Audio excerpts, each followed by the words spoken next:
माँ गायत्री का पवित्र मंत्र शांति, समुन्नति, संतुलन और सर्वोत्कृष्टता को प्राप्त करने का मंत्र है। उन संभावनाओं के जागरण का मंत्र है जो यदि जाग जाती हैं तो एक भटका हुआ इंसान देवत्व के मार्ग पर चल पड़ता है। इंसान भगवान में बदले, पशु परमात्मा में बदले, नर नारायण में बदले और मानव माधव में बदले।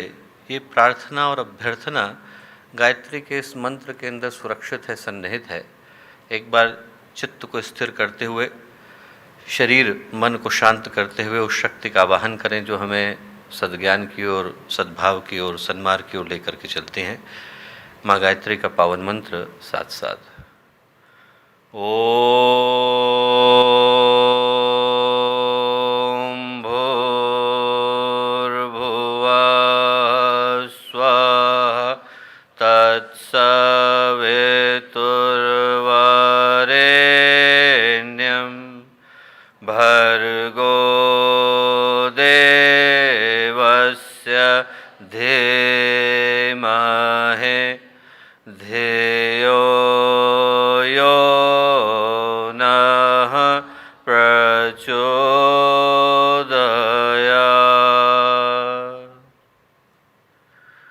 परम पूज्य गुरुदेव परम वंदनीय माता जी के दिव्य संरक्षण में आज के इस अत्यंत ही ऐतिहासिक पवित्र पुनीत अवसर पर शांति कुंज का स्वर्ण जयंती वर्ष का समय और उसमें देव संस्कृति विश्वविद्यालय की इस पुण्य भूमि पर आज जब हम साउथ एशिया के इस पहले और अनूठे पीस एंड रिकन्सिलिएशन सेंटर के उद्घाटन के अवसर पर उपस्थित हैं, तो हम लोगों के साथ यहाँ पर मुख्य अतिथि के रूप में उपस्थित हम सब के लिए सदा आदर्श का स्रोत भारत के माननीय उपराष्ट्रपति आदरणीय श्री वेंकैया नायडू जी,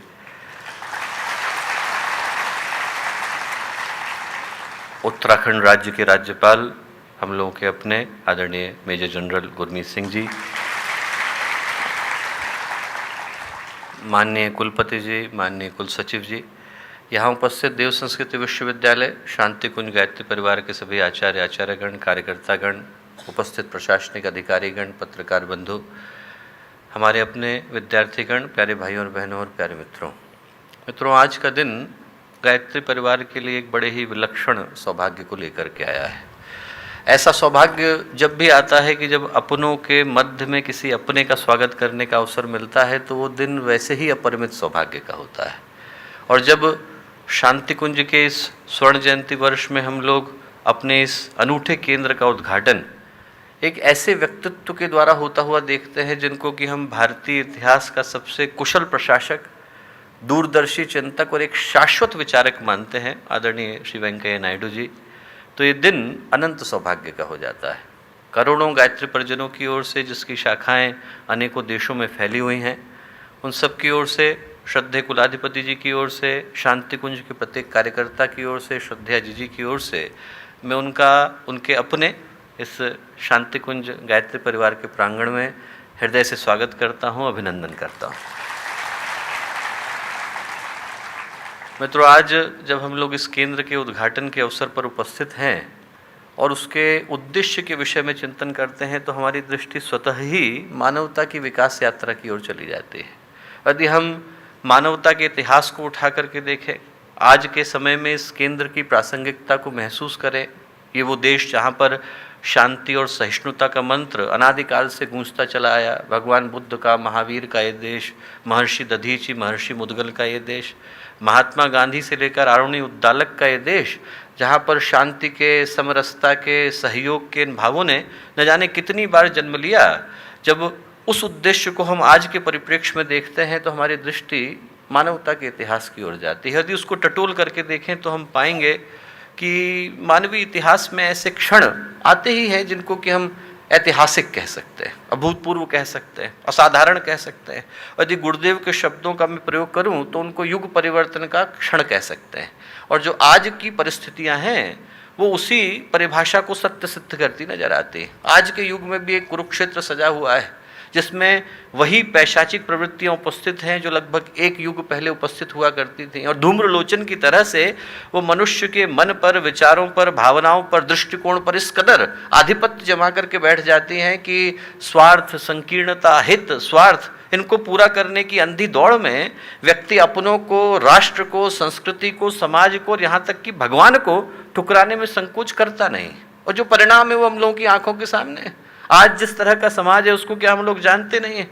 लोगों के पास धन आ गया है, पैसा आ गया है, वैभव आ गया है। पहले की तुलना में व्यक्ति के पास सुख ज़्यादा है, साधन ज़्यादा है, सुविधाएं ज़्यादा है।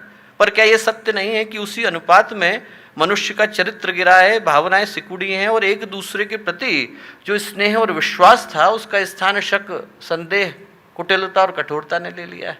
पैसा आ गया, मन की शांति चली गई, आदमी के बटुए भारी हो गए, पर व्यक्ति दिल से दरिद्र हो गया। और जो आज की स्थिति है उसमें दो ही विकल्प मानवता के सामने हम लोगों को खुले हुए दिखाई पड़ते हैं।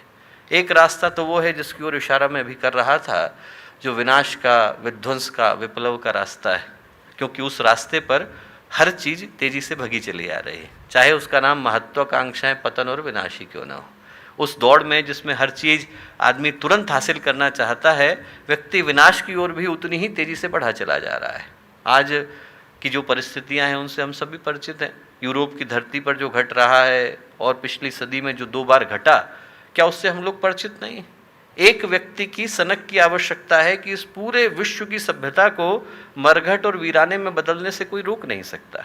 और यदि किसी वैश्विक संकट के कारण, यदि किसी वैश्विक युद्ध के कारण मनुष्य सामूहिक आत्महत्या न भी करे, even if we won't go on that path, तो भी जो जीवन आज इंसान के पास है, जिस तरह का उसका चिंतन है, जो जीवन मूल्य हैं, जो भावनाएं हैं, जो दृष्टिकोण है, जो विचार है, उसमें कौन सा सुख है, उसमें कौन सा सौंदर्य? हर आदमी अपने आप से पूछ करके देखे कि सब कुछ आ जाने के बावजूद जिंदगी का मूल्य क्या रह गया है। यदि एक दूसरे को चिढ़ते कुढ़ते देख करके जीवन जीने का नाम, ईर्ष्या के साथ जीवन जीने का नाम, दूसरे की गर्दन को काट कर जीवन जीने का नाम, अहंकार के साथ जीवन जीने का नाम मनुष्य का जीवन है, तो इससे अच्छा तो जानवर का जीवन है। आदमी भैंस बना होता और एक दूसरे को सींग गड़ाता, तो कम से कम मन में संतोष तो होता कि सींग गड़ाने को मिले।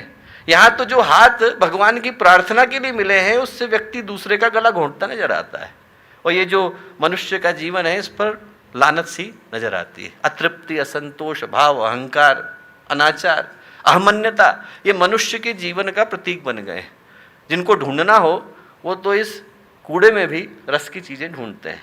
पर जो गुरुदेव की तरह के महापुरुष हैं, जिनने चिंतन दिया मनुष्य में देवत्व का उदय, धरती पर स्वर्ग का अवतरण, वो जानते हैं कि मनुष्य के जीवन में जब तक शांति ना आए, उच्चता उत्कृष्टता का कमल न खिले, तब तक उसके जीवन का कल्याण संभव नहीं। बनना है तो व्यक्ति हिमालय बने, गड्ढा बन करके किसको रस आता है। पाना है तो व्यक्ति को शांति मिले। अशांति पाकर आज तक किसने जीवन के उद्देश्य को प्राप्त किया है? और उसी उद्देश्य को ध्यान में रखकर शांति के कुंज के नाम से विख्यात ये जो शांति कुंज है, इस पर हम लोग दक्षिण एशिया के इस पहले शांति संस्थान की स्थापना करने जा रहे हैं। और करने के पीछे का भाव बड़ा स्पष्ट है।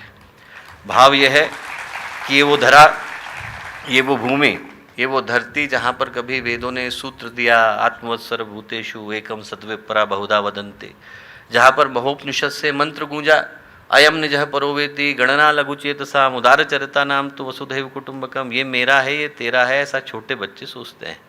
जो बड़े हो गए हैं, उदार चरिता नाम तो वसुधैव कुटुंबकम, उनके लिए पूरी धरती ही वसुधा, एक परिवार बन जाती है। इस धरती से जब इन मंत्रों ने जन्म लिया तो यहाँ पर दधीची आए, जिनको अपनी अस्थियों को देने में संकोच नहीं हुआ। आप उस स्थान पर जाकर के देखिए जहाँ दधीची ने अस्थियों का दान किया, वहाँ पर लिखा हुआ है कि मैं धन्य हूँ कि मुझे मानवता के लिए अपनी अस्थियों को देने का सौभाग्य मिल रहा है। इस धरती ने दधीची को जन्म दिया, इस धरती ने आरुणी उद्दालक को जन्म दिया, इस धरती ने एकनाथ को जन्म दिया, जो वाराणसी से गंगा का जल लेकर के निकले और जैसे ही वो रास्ते में आए और उनको एक गधा कराता दिखाई दिया तो उनने अपना काशी का जल गधे के मुंह में डाला। लोगों ने कहा कैसा पागल आदमी है, गंगा जल को कोई गधे के मुंह में डालता है। लोग उनको उलाहना देकर के आगे बढ़ गए, पर वो गधा जो था वो भगवान शिव के रूप में प्रकट हुआ और बोला कि तुम्हें कहीं जाने की जरूरत नहीं, रामेश्वरम तुम्हारा जल पीने के लिए आज यहाँ आ गए। ये वो धरती है जहाँ पर एक नाथ को प्राणी मात्र के अंदर भगवान नजर आए, जहाँ पर नामदेव घर में रोटी बेल रहे थे, कुत्ता उनकी रोटी छीन करके भागा और नामदेव उनके पीछे घी लेकर के भागे कि चुपड़ने तो दीजिए, सूखी रोटी ले जा रहे हैं। वो जो भाव है वो इस धरती पर जन्मा जहाँ रंती देव जैसे राजा आए जिनने कहा कि मुझे और किसी चीज़ की कामना नहीं, न तो हम कामे राज्यम न भोग्यम न पुनर्भवम कामे दुख तप्ता नाम प्राणे नाम आर्तनाशनम। न मुझे जन्म की कामना है, न भोग की कामना है, न स्वर्ग की कामना है। एक ही कामना है कि जब तक दुख से पीड़ित व्यक्ति इस धरती पर है उठा करके मत ले जाना, मैं यहीं रहूँगा, इसी धरती को स्वर्ग बनाऊँगा। इस तरह के सूत्रों को देने वाली ये धरती रही जहाँ पर एक के बाद एक वो लोग आए जिनने राजसी वैभव को त्याग कर मानवीय करुणा, मानवीय शांति का आलिंगन करना स्वीकार किया। आज इस केंद्र को हम लोग यहाँ पर प्रतिष्ठित कर रहे हैं ताकि वेदों के, उपनिषदों के, पुराणों के उन्हीं मंत्रों को अनुगुंजित किया जा सके, वो प्रकाश सारी दुनिया में जाए जिसके लिए भारत की भूमि सदा से जानी जाती रही है। और यहाँ पर उन पाठ्यक्रमों को बर्मिंघम यूनिवर्सिटी के साथ, विंचेस्टर के साथ, faith in leadership university of Oxford के साथ हम लोग शुरू करने जा रहे हैं, जिनको कि हम पीस बिल्डिंग का आधार मानते हैं। और आज का दिन निश्चित रूप से एक ऐतिहासिक सौभाग्य को लेकर के आया, क्योंकि इस पूरे केंद्र की स्थापना का संकेत एक ही है कि आदमी को जीवन में तभी प्रकाश मिलता है जब आंतरिक शांति, तृप्ति, तुष्टि होते हैं। व्यक्ति निर्धन हो पर उसके जीवन में सद्भाव हो तो वो सुख से रहता है। वो कबीर कहलाता है, रैदास कहलाता है, गुरुदेव कहलाता है। पर यदि व्यक्ति धनवान हो और आतताई हो, दुर्जन हो, दुष्ट हो तो विनाश का कारण बनता है। चंगेज खां भारत में आया तो निरपराधों को मारने लगा। संतों ने कहा कि क्यों मार रहे हो? बोले तुम लोग जानते नहीं कि मैं कौन हूँ? बोले जानते हैं, चंगेज खां हूँ। बोले तुम्हें पता है कि मेरी कीमत क्या है? बोले जानते हैं। कितनी कीमत है? उन्होंने कहा 50 रुपये। संत बोले क्या बात करते? बोले 50 रुपये का कुर्ता पहना है मैंने। चंगेज खां बोला। संत बोले कुर्ते की ही कीमत बता रहे हैं भैया, तेरी कोई कीमत नहीं है। जो कीमत है वो व्यक्ति के व्यक्तित्व की होती है, और उन व्यक्तित्वों को गढ़ने का काम देव संस्कृति विश्वविद्यालय गायत्री परिवार करता है।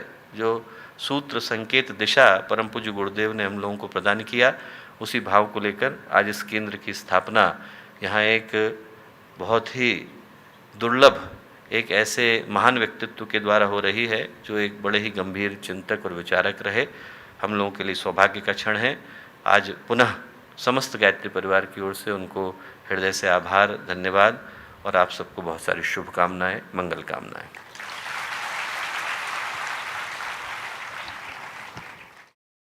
हमारे YouTube चैनल शांति कुंज वीडियो गायत्री परिवार को सब्सक्राइब करें एवं बेल आइकन जरूर दबाएं ताकि गायत्री परिवार की विभिन्न गतिविधियों की जानकारी आपको मिलती रहे।